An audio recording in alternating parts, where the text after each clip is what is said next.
ആദരവ് ശ്രദ്ധിക്കണം. ആദരവ് എന്ന് പറഞ്ഞ് എന്തും പറയാനുള്ള ലൈസൻസ് ഇല്ല. പുകഴ്ത്തുമ്പോ നിങ്ങൾ എന്ത് ചെയ്യരുത്, അതിര് കവിഞ്ഞു പോകരുത്. ആ അതിര് കവിച്ചിൽ പലപ്പോഴും വഴികേടിലേക്കും ശിർക്കിലേക്കും തന്നെ എത്തിച്ചേരുന്നതാണ്.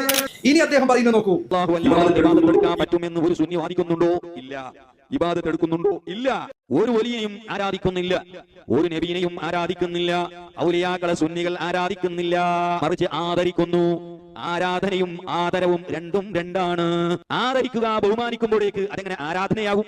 നിങ്ങൾ ഞങ്ങൾ ആരാധിക്കുന്നില്ല, ഇബാദത്തിന് ആദരിക്കാൻ, അവരിലുള്ളവരെ ആദരിക്കാൻ, വലിയ ആദരിക്കാൻ, ആദരിക്കുന്നതിന്റെ ഭാഗമായാണ് ഞങ്ങൾ ചെയ്ത്. കേട്ടാൽ തോന്നും ആദരവ് എന്നത് എങ്ങനെയും ചെയ്യാമെന്ന കാര്യമാണ് എന്ന്. അല്ല, ആദരവിന് കൃത്യമായ പരിധിയുണ്ട്.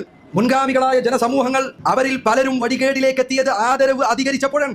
അതുകൊണ്ട് ആദരവ് ശ്രദ്ധിക്കണം. നബി സല്ലല്ലാഹു അലൈഹി വസല്ലം അവിടുന്ന് പറഞ്ഞ വാക്ക്, ലാ തുത്റൂനി കമാ അത്റത്തിൻ നസാറ ഈസ ഇബ്നു മറിയം, മറിയമിന്റെ മകൻ ഈസയെ നസാറാക്കൾ അതിര് കവിഞ്ഞു പുകഴ്ത്തിയതുപോലെ നിങ്ങൾ എന്നെ പുകഴ്ത്തരുത്, അതിര് കവിഞ്ഞു പുകഴ്ത്തരുത്. ഫഇന്നമാ അന അബ്ദുഹു ഫഖൂലു അബ്ദുല്ലാഹി വറസൂലുഹു, ഞാൻ അല്ലാഹുവിന്റെ അടിമ മാത്രമാണ്, അതുകൊണ്ട് നിങ്ങൾ പറയുക അല്ലാഹുവിന്റെ അടിമയും അവന്റെ റസൂലുമായിരുന്നു എന്ന് നിങ്ങൾ പറയുക.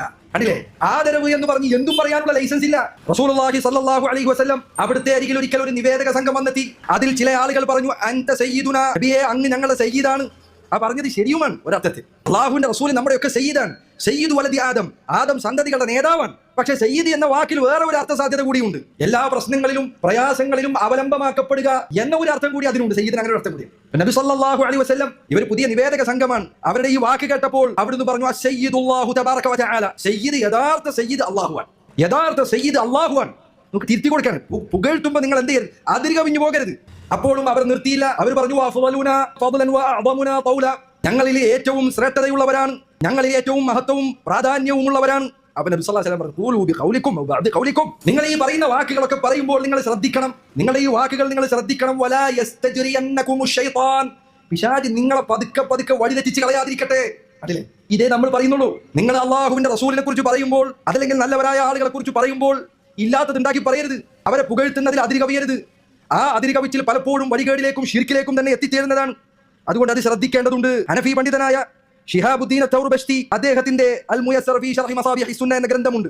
അതിൽ അദ്ദേഹം ഖബറുകളുമായി ബന്ധപ്പെട്ട് ജനങ്ങൾ വഴിതെറ്റിയതിനെ കുറിച്ച് വിവരിച്ചപ്പോൾ അദ്ദേഹം പറഞ്ഞു, നബി സല്ലല്ലാഹു അലൈഹി വസല്ലം ഖബറിന്റെ വിഷയത്തിൽ യഹൂദ നസാറാക്കളെ ആക്ഷേപിച്ചതിന് രണ്ട് പ്രധാനപ്പെട്ട കാരണങ്ങളുണ്ട്. ഒന്നാമത്തെ കാരണം, മുൻഗാമികൾ പഴയകാലത്തുള്ള വേദക്കാർ യഹൂദരും നസാറാക്കളും അവർ ഖബറിന് നേരെ സുജൂദ് ചെയ്യാറുണ്ടായി. അദ്ദേഹം പറഞ്ഞത് ശിർക്കാണ്. അദ്ദേഹത്തെ കിതാബിൽ കാണാം, ലിഅന്നഹാ മിന ശിർക്കിൽ ജലി, അത് വ്യക്തമായ ശിർക്കാണ്.